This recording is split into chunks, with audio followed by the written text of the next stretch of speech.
Shalom, buenas tardes a todos, bienvenidos a una nueva charla. Vamos a hablar acerca del ayuno.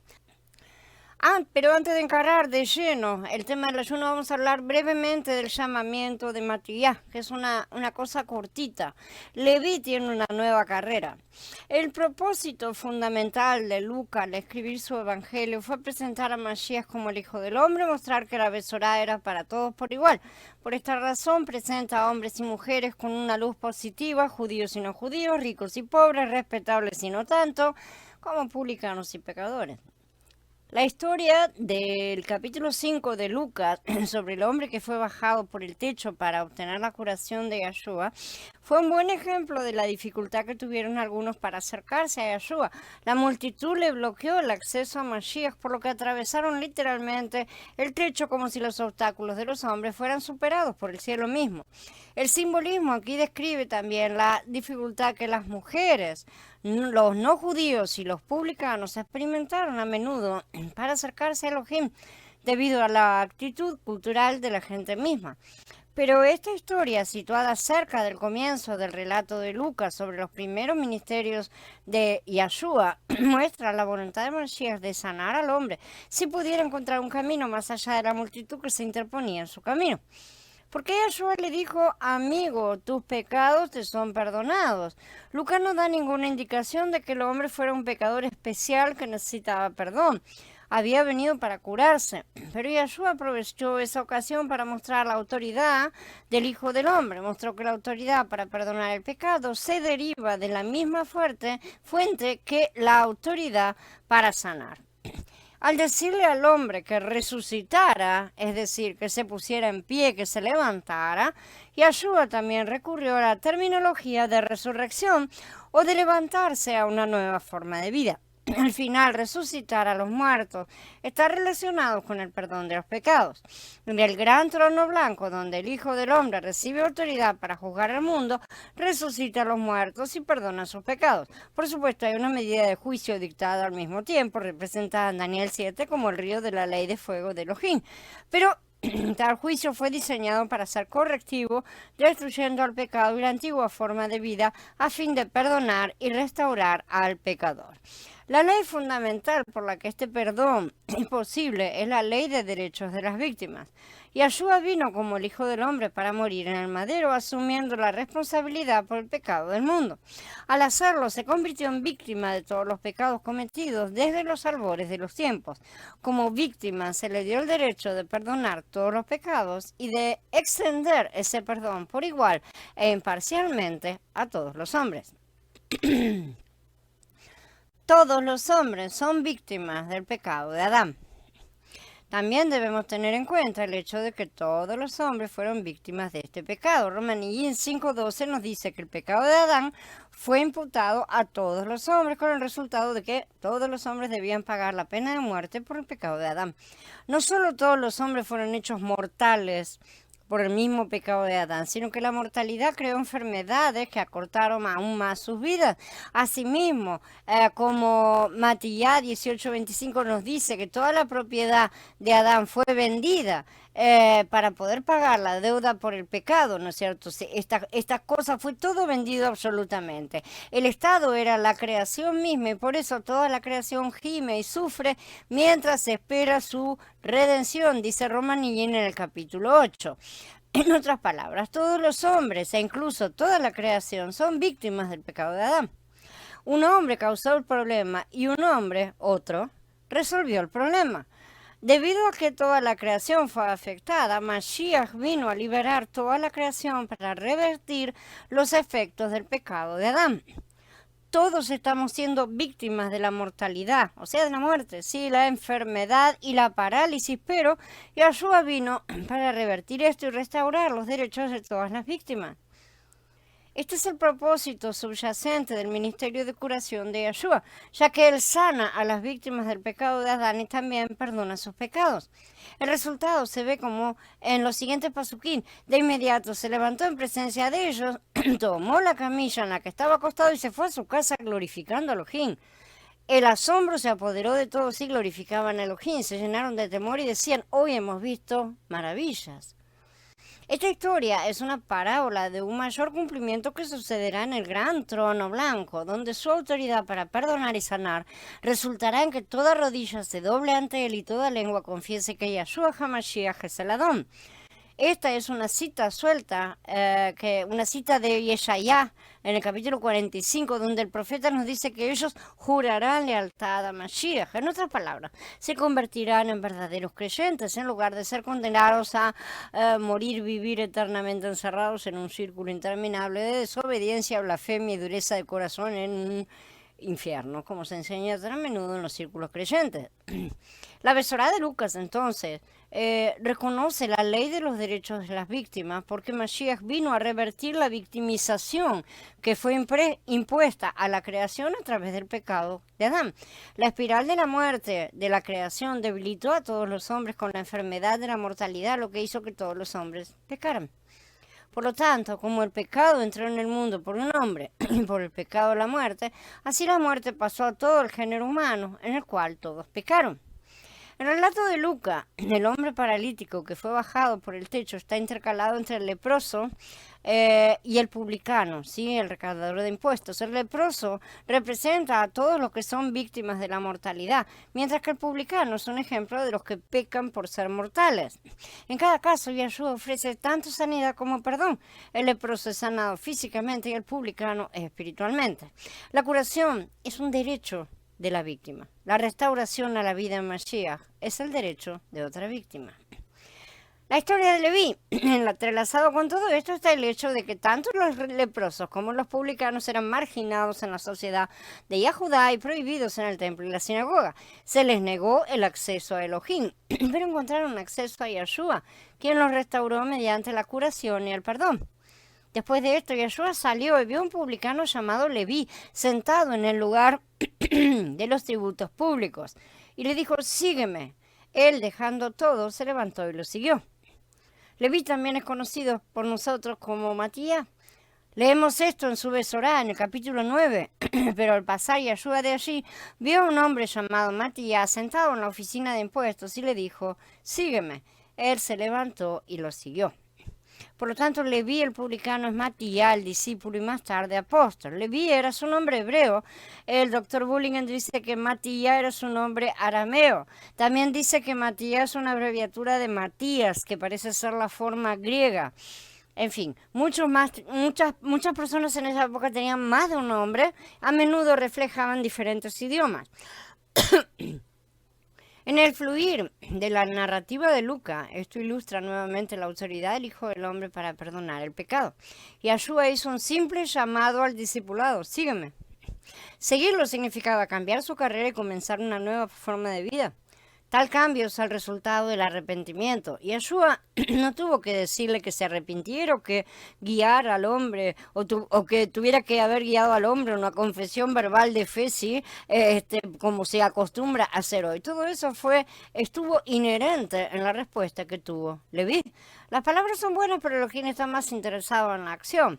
De hecho, si las palabras no van seguidas de acciones, no valen de nada. Pero si la acción no verbal es la expresión de un cambio de corazón y mente, Elohim la acepta. Creo que Yahshua reconoció el deseo de Leví de encontrarse con él y seguirlo, pero aunque no presumió de acercarse a Yahshua directamente, no quería incomodar a Yahshua yendo a él, así que Yahshua fue a Leví. A menudo he visto cambiar los corazones de las personas simplemente al conocer la verdadera naturaleza de Mashiach. Su incredulidad anterior se basó en su desconfianza en el Yahshua que les había sido presentado por aquellos que profesaban ser creyentes. Pero cuando fueron informados del verdadero carácter de Mashiach, comenzaron a seguirlo. El cambio en sus vidas manifestó la fe en sus corazones. Después, Leví le hizo un gran banquete en su casa, y había un gran número de publicanos y otros que estaban en la mesa con ellos. Los fariseos y sus escribas se pusieron a murmurar contra los discípulos de él, diciendo, ¿por qué ustedes comen y beben con los publicanos y pecadores? Leví trajo a todos sus compañeros marginados para que conocieran a Yahshua. Al parecer entendió que Yahshua no los condenaría, para gran decepción de los fariseos y los escribas. El punto de vista de Yahshua sobre la ley divina era diferente. No vino a formar un club de santos, sino a ministrar a los pecadores. Cuando Yahshua comió con la multitud de publicanos, cambió sus vidas. A los fariseos les preocupaba que la comunión con los pecadores corrompiera a los justos, pero Yahshua mostró que lo contrario era cierto. Yahshua les respondió: los sanos no necesitan médicos, sino los enfermos. No he venido a llamar a justos, sino a pecadores al arrepentimiento. Lucas, el médico, entendió este dicho. Solo podemos preguntarnos cuántas visitas a domicilio había hecho como médico cuando se le pidió que ministrara a los enfermos. Yahshua dio un paso más allá, mostrando que él era el gran médico que podía curar no solo las enfermedades, sino también su propia forma de vida. Ser sanado o curado de una enfermedad se compara con el arrepentimiento que cura la enfermedad interna del corazón. Ayunar cuando el novio está ausente. Lucas comienza a registrar una serie de enseñanzas de Yahshua que diferían del punto de vista religioso común de la época. El primer tema es el del ayuno. Le dijeron: los discípulos de Yahanan ayunan a menudo y ofrecen oraciones. Los discípulos de los fariseos también hacen lo mismo, pero los tuyos comen y beben. La gente notó que Yahshua era menos estricto que Yahanan en su práctica del ayuno. Sus propios discípulos comen y beben, un modismo hebreo para quien lleva una vida normal, ¿sí? O en este caso para no hacer de la comida y la bebida parte de su práctica religiosa. Yahanan y sus discípulos ayunaban con frecuencia, probablemente 2 días a la semana, como lo recomendaban los celosos. Yahshua no criticó a Yahanan por ayunar con frecuencia, pero dio la razón a su práctica diferente. Yahshua les dijo: ¿acaso pueden ustedes hacer que los que están de bodas ayunen mientras el novio está con ellos? Pero vendrán días cuando les quitarán al novio, entonces en esos días ayunarán. Hay un tiempo para ayunar y un tiempo para comer y beber. Yahshua sabía que él era el novio, por lo que él y sus discípulos no ayunaron. Obviamente esta fue una política deliberada, que implicaba que él era el Mashiach. Sin duda, él no mencionó esto hasta que algunas personas lo interrogaron. Cuando lo hizo, dejó espacio para la interpretación. ¿Realmente quiso dar a entender que él era el novio? ¿O simplemente estaba ilustrando el principio y comparándose a sí mismo en general con un novio? Su respuesta sin duda fue fuente de controversia pública, especialmente cuando siguió adelante con la declaración críptica acerca de que el novio sería quitado. La palabra griega apairo significa ser llevado o ser removido por algo o alguien más, quizá incluso por la fuerza. Muestra que Yahshua comprendió con mucha anticipación que su ministerio sería breve. Esta remoción forzosa ocurrió primero en su arresto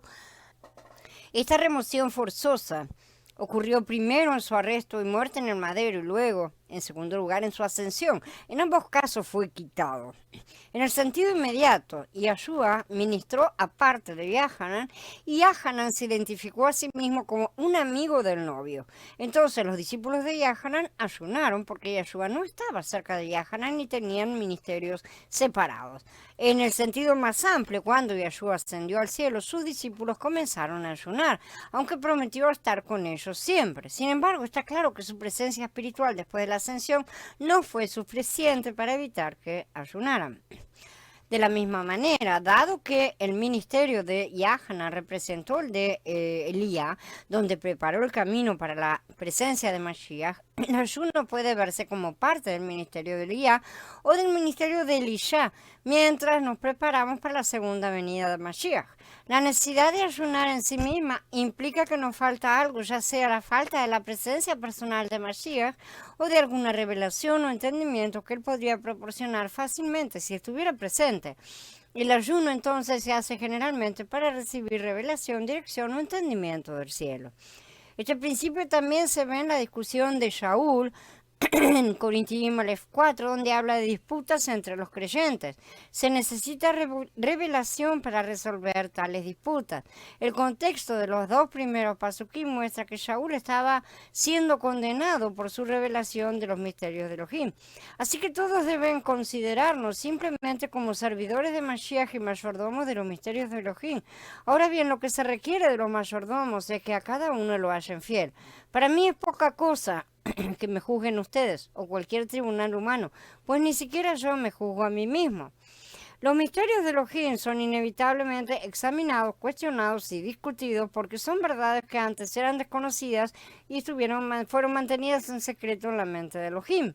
La comprensión del reino siempre se ha revelado progresivamente a través de los siglos. Shaul fue uno de esos mayordomos de una verdad previamente desconocida, ya que la congregación buscaba entender la ley y los cambios del antiguo pacto al nuevo. Shaul estaba diciendo a la congregación que no se opusiera ni se resistiera a la verdad, sino que buscara la confirmación de Elohim en un fallo de la Corte Suprema.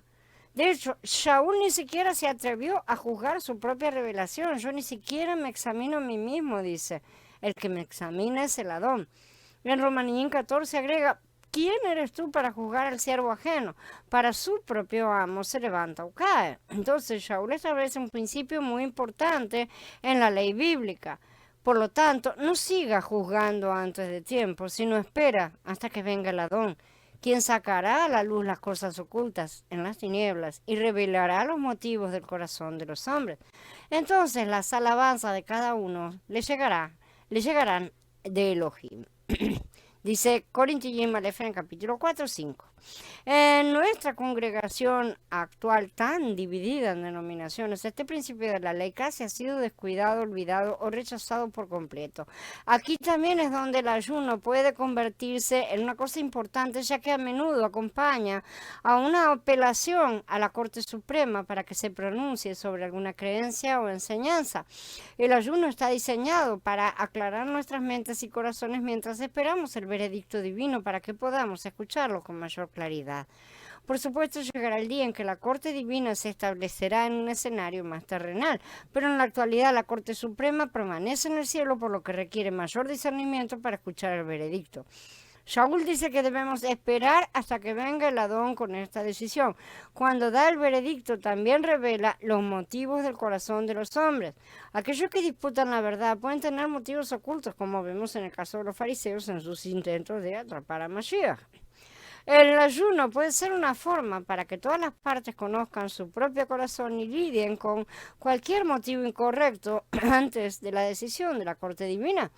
Es inevitable que aquellos que han ocultado motivos ocultos y sin embargo se niegan a orar y ayunar no podrán escuchar o aceptar la decisión de la Corte Suprema cuando se dicte. Entonces, esta es una extensión del principio establecido en Lucas. No hay necesidad de ayunar cuando el novio está presente o cuando la palabra del Adón es claramente conocida. Yahshua HaMashiach es el verbo hecho carne manifestado en carne. Después que terminó su manifestación carnal, el Ruach HaKodesh fue enviado para que pudiéramos continuar recibiendo la revelación de la palabra continuamente. Muchos tratan de usar el ayuno como una especie de arma para torcer el brazo del Ruach, ¿sí?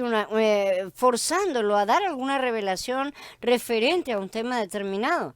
Sin embargo, el ayuno en las Escrituras es siempre un ayuno de la carne, es decir, un ayuno de dejar de hacer lo malo. Podemos hablar, de una nueva manera y referirnos al ayuno del madero, ya que en este ayuno que el Adón nos pide, necesitamos clavar nuestra carne en el madero, dejar de lado nuestro egoísmo, nuestros intereses personales a favor de compartir.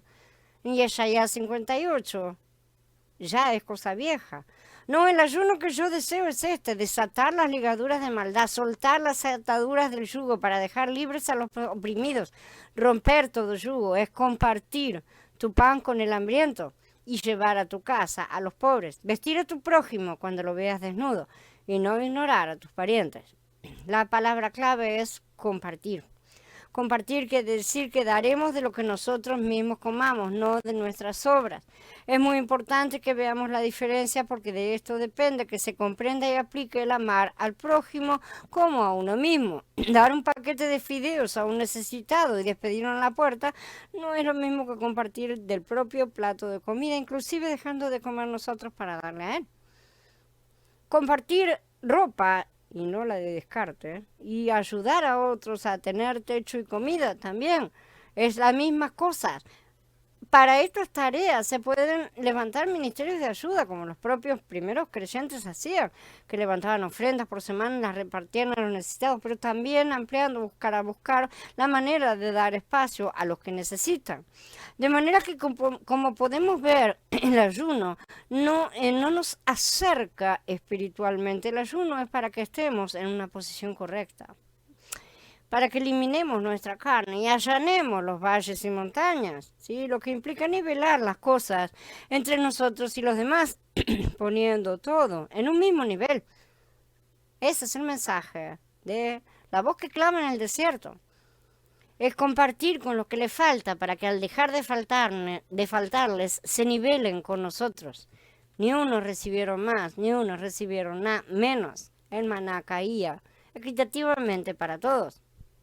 De esta manera, y si lo practicamos sin ninguna exigencia, o sea, pedidos especiales al Ruach por ciertas revelaciones que realmente no necesitamos pedir por la fuerza, porque toda revelación que Él quiere darnos nos la da en el momento justo, aún sin que la pidamos.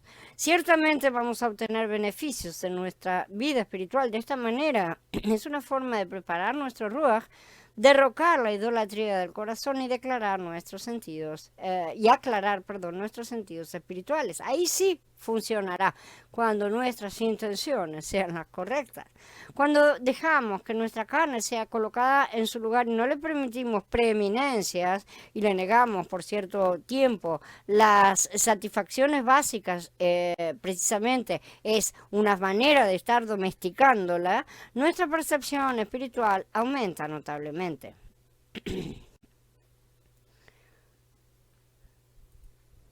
Remiendos y odres. Les dijo también una parábola: nadie corta un pedazo de un vestido nuevo para remendar un vestido viejo.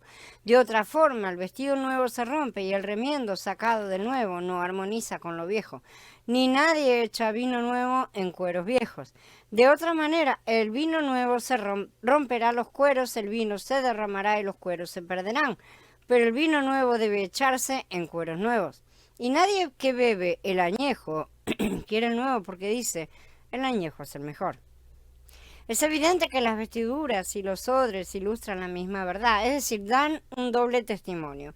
Situarnos inmediatamente después de la declaración de Yeshua sobre el novio también nos da la pista principal sobre el significado de esta parábola. La venida del novio es obviamente una declaración mesiánica donde Yeshua afirma ser ese novio profético. Yahanan era amigo del novio, es decir, asistente y partidario del novio. Luca era el fotógrafo y ofrece fotografías a Teófilo, que es el cliente potencial, y a nosotros también. La parábola nos dice que el Mashiach había venido con una nueva verdad, o una verdad avanzada, que rompería las antiguas formas de práctica del templo que habían sido establecidas por Moshe bajo el antiguo pacto. En otras palabras, uno no puede simplemente agregar a Mashiach al antiguo pacto, como tiende a hacer el sionismo creyente y muchos mesiánicos actuales. El nuevo templo. El vestido en cuestión es el cuerpo glorificado que había sido prometido desde el principio. Viene a través de la progresión de los días festivos culminando con Sukkot. Shaul nos dice: ¿no saben ustedes que son templos de Elohim y que el espíritu de Elohim habita en ustedes?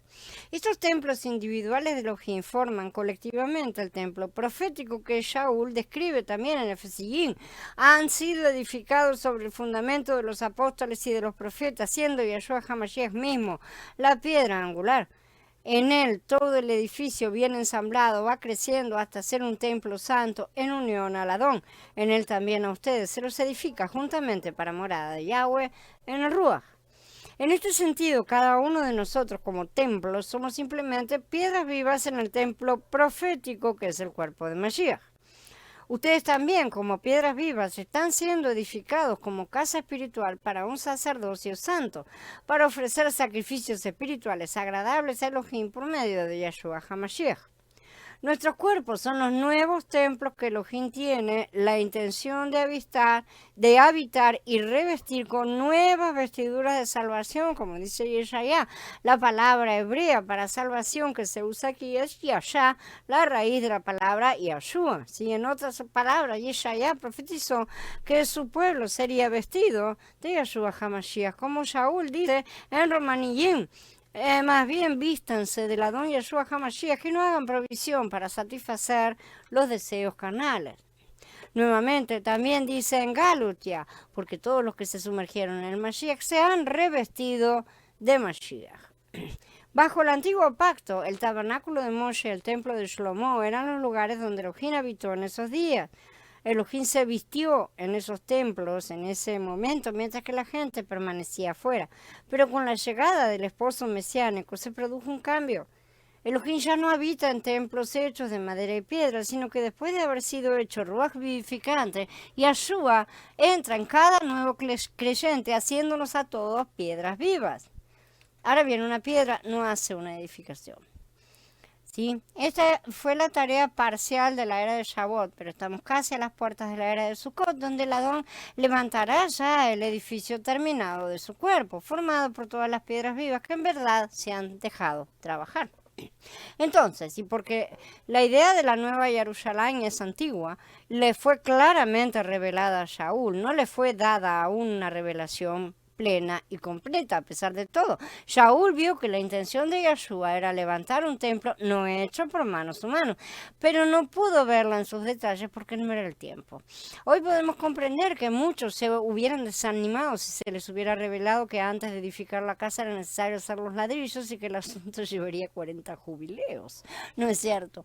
Pero ahora que estamos a las puertas, sabemos que las piedras ya deberían estar todas listas para estar siendo colocadas en el templo vivo, o sea, el cuerpo de Mashiach.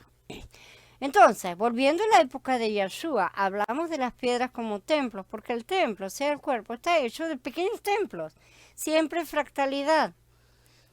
En este arreglo, los nuevos templos, las piedras vivas, son habitados y también vestidos de Yahshua HaMashiach. La parábola de la ropa vieja y la nueva muestra que Elohim no tiene la intención de remendar el antiguo pacto con la tela nueva del nuevo pacto, porque esto dañaría ambos pactos. De la misma manera no tiene la intención de volver a llenar un templo en Jerusalén, hecho de madera y piedra con el vino nuevo del nuevo pacto, como creen generalmente los creyentes sionistas. El nuevo pacto ha reemplazado al antiguo, ¿sí? Como dice Ivrín en el capítulo 8, el nuevo templo de Efesiyim ha reemplazado al antiguo templo en Jerusalén, como Yeremías nos dice. En Ivrín 8:2 se llama el verdadero tabernáculo que el Adón levantó, no el hombre. Ivrín 9 lo llama un tabernáculo más perfecto, no hecho de manos, es decir, no de esta creación. El antiguo sacerdocio de Leví ha sido reemplazado por un nuevo orden sacerdotal, el de Melquisedec. Los sacrificios de animales, que eran tipos y sombras, han sido reemplazados por el Cordero de Elohim, real y perfecto. Mientras que los sacerdotes santificaban los vasos del templo con sangre de animales, los vasos celestiales son limpiados por la sangre de Yahshua. Así que era necesario purificar las figuras de las cosas celestiales con estos ritos, pero las mismas cosas celestiales son sacrificios mejores que estos, porque el Mashiach no entró en un lugar santísimo hecho de mano, figura del verdadero, sino en el cielo mismo, para presentarse ahora delante de Elohim a nuestro favor, dice Ivrín en el capítulo 9. El libro de Ivrín explica en detalle cómo la adoración bajo el antiguo pacto había cambiado con la llegada del nuevo pacto. Estos cambios radicales se disputaron en el primer siglo en las dos facciones principales de la congregación primitiva. Los judaizantes de Jerusalén trataron de poner remiendos nuevos en la antigua vestimenta de la adoración del templo. Hoy se mantienen. El más conocido es el engaño del pacto renovado. Expresión inexistente en las escrituras. Tenemos nuevo pacto y no uno remendado. La falla en la teología del reemplazo.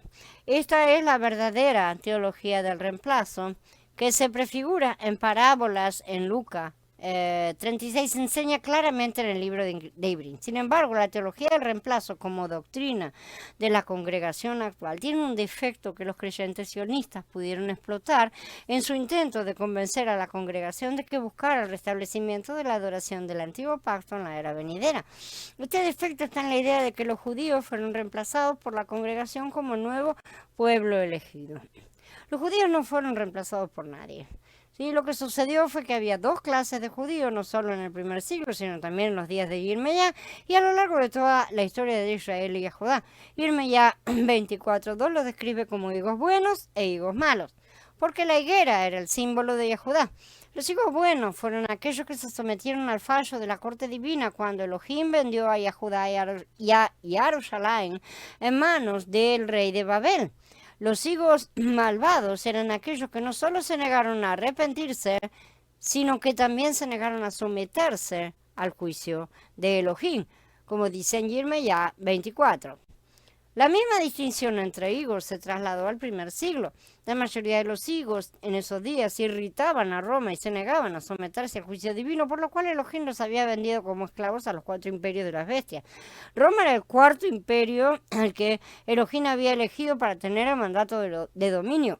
Cada vez que los higos rebeldes se rebelaban bajo los falsos mesías que les habían prometido liberación, el poder de Roma aumentaba y la opresión aumentaba, tal como Yirmeyá les advirtió. Finalmente el pueblo se rebeló del 66 al 73 de la era común, culpando a los romanos por su opresión cuando de hecho podían haber disfrutado mucha más libertad, como lo hicieron las otras naciones bajo el reino de Roma, si hubieran prestado atención a las profecías de Yirmeyá y de Daniel. Roma era, por supuesto, una nación bestial, pero no podemos esperar que Roma actúe de acuerdo con los valores creyentes. Pero la opresión de Roma fue parte del juicio divino por la anarquía constante de Judá. En el primer siglo, la gente quería un mesías militar que les dirigiera un ejército contra Roma, como habían hecho tantos otros que se proclamaban el Mesías. Sin embargo, Yeshua vino como príncipe de paz e incluso se hizo amigo de los soldados romanos. Entonces la gente tuvo que tomar una decisión. Sus líderes convencieron a la mayoría de ellos a rechazar a este Mesías pacífico en favor de su concepto bien establecido de un Mesías militante. Al rechazarlo también lo clavaron en el madero. Las escrituras enseñan que Yeshua HaMashiach fue el verdadero cordero de Pesaj y el sacrificio por el pecado. Un verdadero creyente es aquel que lo acepta como el sacrificio por el pecado, no uno que lo considera simplemente como un profeta o un buen hombre o incluso como un hijo de Elohim sentado allá lejos. La esencia de la Besorá es que su muerte como el verdadero sacrificio pagó por el pecado del mundo y su resurrección es lo que también nos da vida a una nueva vida que necesitamos caminar. En la ley del sacrificio a los hombres se les permitía sacrificar fuera del tabernáculo o templo, pero se les exigía que llevaran la sangre del santuario para que fuera aplicable para cubrir su pecado. Si un hombre no hacía esto, seguía siendo culpable del pecado y debía ser cortado de entre su pueblo. Por lo tanto, Yeshua HaMashiach fue clavado en el madero fuera del campamento, dice Ibrim, lo cual en sí mismo era lícito, pero solo aquellos que reconocieron su muerte como un sacrificio pudieron rociar su sangre sobre los altares de sus corazones para la remisión del pecado. Aquellos que no siguieron la ley del sacrificio fueron cortados. Aquellos que creyeron en la Besorá de Mashiach fueron obedientes a la ley. Aquellos que rechazaron a Mashiach fueron desobedientes y fueron cortados. En otras palabras, se cortaron los higos malvados. A los ojos de Elohim, los higos buenos permanecieron como los elegidos de Elohim. No reemplazaron a los malos higos. Siempre fueron los buenos higos de Yehudá. Si me corto el brazo, ¿se puede decir que el resto de mi cuerpo reemplazó a mi brazo? Por supuesto que no. Tampoco se puede decir correctamente que los buenos higos, que más tarde se conocerían como la congregación, reemplazaron a los malos higos, porque los higos malos eran la mayoría. Nadie reemplazó a nadie. Entonces los buenos higos fueron perseguidos y esparcidos entre las naciones, como dice el capítulo 8 de Manasés. Los higos malos permanecieron bajo el antiguo pacto y fueron juzgados por Moshe y Yirmeyá, en quienes depositaron su confianza y sin embargo no creyeron.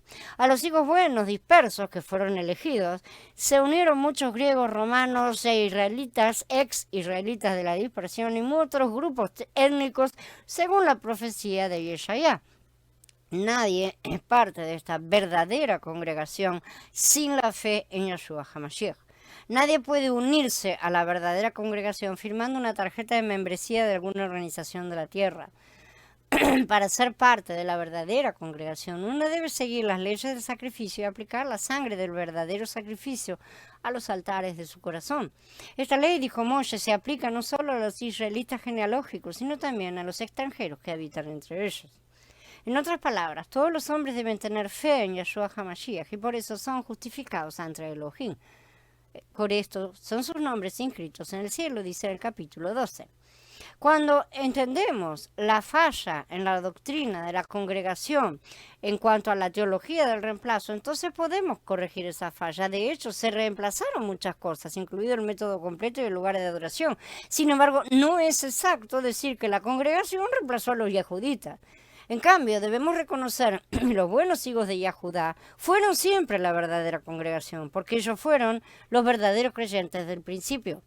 A ellos se agregaron muchos otros creyentes de países extranjeros, juntos, unidos por una fe común, constituyeron lo que llegó a llamarse la congregación, pero técnicamente la congregación siempre ha sido Yahudá a los ojos de Elohim. Por fe, los extranjeros se unieron a la verdadera congregación, es decir, Yehudá. Esto es lo que Shaul quiso decir cuando escribió, porque el yahudita no es el que lo es exteriormente, ni la circuncisión es la visible en el cuerpo, más bien yahudita es el que lo es por dentro, y la circuncisión es la del corazón, en espíritu y no literal. La alabanza, Yahudá, quiere decir alabanza, ¿sí? De tal no proviene de los hombres, sino de Elohim. Yahudá significa alabanza. La alabanza a Elohim no se basa en la forma externa de la circuncisión, que es la señal del antiguo pacto, sino más bien en la circuncisión del corazón. Tampoco la afirmación de uno mismo de ser un yahudita se basa en las definiciones de los hombres o de la comprensión de este término, sino más bien en la forma en que Elohim lo ve. En conclusión, la parábola de Yeshua en Lucas presagia el gran conflicto entre los dos grupos de higos. Interpretamos las palabras de Yeshua de la misma manera que lo hizo Lucas cuando escribió su segundo tratado, el libro de Maaseh. Ahí vemos los resultados de esta parábola en términos del conflicto de Shaul, no solo con los judíos mismos, sino también con los creyentes judaizantes que querían remendar el antiguo pacto con la tela del nuevo pacto. De la misma manera, estos creyentes mal informados querían poner vino nuevo en odres viejos, como si el Ruach de Elohim aún no hubiera regresado al antiguo templo en Jerusalén, contrario a Jeremías 7:14. Desafortunadamente, aquellos que habían bebido demasiado del vino añejo estaban contentos con la antigua manera de adorar en el templo y decían, lo viejo es suficientemente bueno. Bien, habiendo terminado, damos por encerrada la charla y nos encontramos en breve para charlar acerca de estas cosas. Shalom a todos, hermanos.